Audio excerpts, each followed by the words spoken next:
Hey everyone, welcome back to the channel.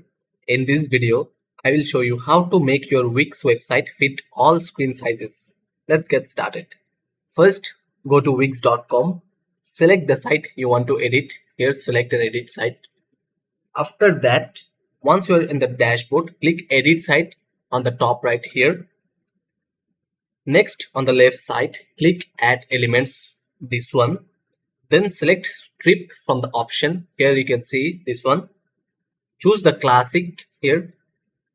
Once the strip appears on your page, click change strip background here and then select opacity and color to the 0. It will be 100, just swipe it towards 0. Now click the layout icon here, layout, and then add column.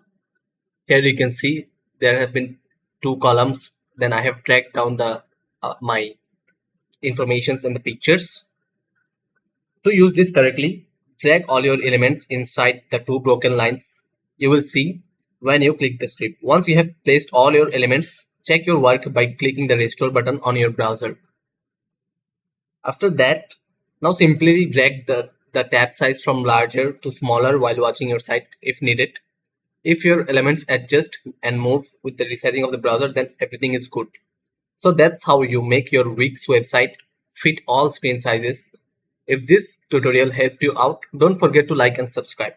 Thanks for watching and have a great day.